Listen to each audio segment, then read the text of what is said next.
بسم اللہ الرحمن الرحیم۔ سیرت النبی اور ہماری زندگی، پارٹ نمبر 4۔ ہنسے جانے سے جب تک ڈرو گے۔ ایک شاعر گزرے ہیں، اسد ملتانی مرحوم۔ انہوں نے بڑے اچھے حکیمانہ شعر کہے ہیں۔ فرماتے ہیں کہ کسی کا آستانہ اونچا ہے اتنا کہ سر جھک کر بھی اونچا ہی رہے۔ ہنسے جانے سے جب تک تم ڈرو گے، زمانہ تم پر ہنستا ہی رہے گا۔ جب تک تم اس بات سے ڈرو گے کہ فلاں ہنسے گا، فلاں مذاق اڑائے گا، تو زمانہ ہنستا ہی رہے گا اور دیکھ لو کہ ہنس رہا ہے۔ اور اگر تم نے نبی صلی اللہ علیہ وآلہ وسلم کے قدم مبارک پر اپنا سر رکھ دیا، آپ کی سنتوں کی اتباع کر لی، تو پھر دیکھو دنیا تمہاری کیسی عزت کرتی ہے۔ صاحب ایمان کے لیے اتباع سنت لازم ہے۔ یہاں ایک بات اور عرض کر دوں، وہ یہ کہ ایک سوال پیدا ہوتا ہے کہ آپ کہتے ہیں کہ سنتے چھوڑنے سے ذلت ہوتی ہے، لیکن ہم دیکھتے ہیں کہ سارے کفار و مشرکین، امریکہ، دوسرے یورپی ممالک والے سب نے سنتیں چھوڑ رکھی ہیں، اور اس کے باوجود وہ خوب ترقی کر رہے ہیں اور خوب ان کی عزت ہو رہی ہے۔ ان کو کیوں ترقی ہو رہی ہے؟ بات اصل میں یہ ہے کہ تم صاحب ایمان ہو، تم نے محمد الرسول اللہ کا کلمہ پڑھا ہے۔ تم جب تک ان کے قدموں پر سر نہیں رکھو گے، اس وقت تک اس دنیا میں تمہاری پٹائی ہوتی رہے گی، تمہیں عزت حاصل نہیں ہوگی۔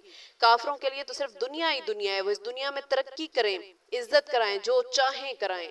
تم اپنے آپ کو ان پر قیاس مت کرو۔ 1400 سال کی تاریخ اٹھا کر دیکھ لیں، جب تک مسلمانوں نے نبی صلی اللہ علیہ وآلہ وسلم کی سنتوں پر عمل کیا، اس وقت تک عزت بھی پائی، شوکت بھی حاصل کی، اقتدار بھی حاصل کیا، لیکن جب سے سنتیں چھوڑ دی ہیں، اس وقت سے دیکھ لو کیا حالت ہے۔ اپنی زندگی کا جائزہ لیں۔ بہرحال تقریریں تو ہوتی رہتی ہیں، جلسے بھی ہوتے رہتے ہیں، لیکن اس تقریر کے نتیجے میں ہمارے اندر کیا فرق واقع ہوا ہے؟ اس لیے آج ایک کام کا عہد کریں کہ ہم اس بات کا جائزہ لیں گے کہ ہم حضور صلی اللہ علیہ وآلہ وسلم کی کون سی سنت پر عمل کر رہے ہیں اور کون سی سنت پر عمل نہیں کر رہے۔ کون سی سنت ایسی ہے جس پر ہم فوراً عمل شروع کر سکتے ہیں، کون سی سنت ایسی ہے جس میں تھوڑی سی توجہ کی ضرورت ہے۔ لہٰذا جو سنت ایسی ہے جس پر ہم فوراً عمل شروع کر سکتے ہیں، وہ آج سے شروع کر دیں اور اس کا اہتمام کریں۔ اللہ کے محبوب بن جاؤ۔ ہمارے ڈاکٹر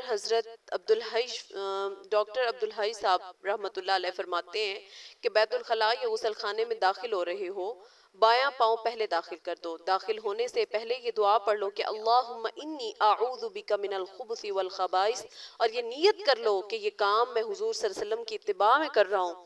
بس پھر جس وقت یہ کام کرو گے، اللہ کی محبوبیت حاصل ہو جائے گی، اس لیے کہ اللہ تعالیٰ نے قرآن کریم میں فرمایا کہ فَاتَّبِعُونِی یُحْبِبْکُمُ اللَّہ، سورہ آل عمران 31۔ اگر تم میری اتباع کرو گے تو اللہ تعالیٰ تمہیں اپنا محبوب بنا لیں گے۔ لہٰذا اگر چھوٹے چھوٹے کام سنت کا لحاظ کرتے ہوئے کر لیے جائیں، بس محبوبیت حاصل ہونے لگے گی، اور جب سراپا اتباع بن جاؤ گے تو کامل محبوب ہو جاؤ گے۔ ہمارے حضرت ڈاکٹر عبدالحی صاحب رحمت اللہ علیہ فرمایا کرتے تھے، میں نے مدتوں اس بات کی ریاضت اور مشق کی ہے کہ گھر میں داخل ہوا، کھانا سامنے چنا ہوا ہے، بھوک شدت کی لگی ہوئی ہے، کھانے کو دل چاہ رہا ہے، لیکن ایک لمحے کے لیے رک گئے کہ کھانا نہیں کھائیں گے۔ پھر دوسرے لمحے دل میں یہ خیال آیا کہ حضور صلی اللہ علیہ وآلہ وسلم کی سنت تھی کہ جب آپ کے سامنے اچھا کھانا آتا تھا تو آپ اللہ کا شکر ادا کر کے کھا لیتے تھے۔ اب ہم بھی حضور صلی اللہ علیہ وسلم کی اتباع میں کھانا کھائیں گے، لہٰذا اب جو کھانا کھایا وہ حضور صلی اللہ علیہ وسلم کی اتباع میں کھایا، اور اس پر اللہ کی محبوبیت بھی حاصل ہو گئی اور طبیعت بھی سیر ہو گئی۔ یہ عمل کر لیں۔ گھر میں داخل ہوئے اور بچہ کھیلتا ہوا اچھا معلوم ہوا اور دل چاہا کہ اس کو گود میں اٹھا لیں، لیکن ایک لمحے رک گئے کہ نہیں اٹھائیں گے۔ پھر دوسرے لمحے دل میں یہ خیال لائے کہ حضور صلی اللہ علیہ وسلم بچوں پر شفقت فرماتے ہوئے ان کو گود میں اٹھا لیا کرتے تھے، میں بھی آپ کی اتباع میں بچے کو گود میں اٹھاؤں گا۔ چنانچہ حضور صلی اللہ علیہ وسلم کی اتباع میں جب بچے کو اٹھایا تو یہ عمل اللہ تعالیٰ کی محبوبیت کا ذریعہ بن گیا۔ دنیا کا کوئی کام ایسا نہیں جس میں اتباع سنت کی نیت نہ کر سکتے ہوں۔ آپ کی سنتوں پر کتاب چھپی ہوئی ہے، اسوہ رسول صلی اللہ علیہ وآلہ وسلم، وہ کتاب سامنے رکھ لیں، ایک ایک سنت دیکھتے جائیں، اپنی زندگی میں داخل کرتے جائیں، پھر دیکھو گے انشاءاللہ ان سنتوں کا کیسا نور حاصل ہوتا ہے۔ پھر تمہارا ہر دن سیرت نبی کا دن ہوگا، ہر لمحہ سیرت نبی کا لمحہ ہوگا۔ اللہ تعالیٰ مجھے اور آپ سب کو اس پر عمل کرنے کی توفیق عطا فرمائے۔ آمین۔ وآخر دعوانا ان الحمد للہ رب العالمین۔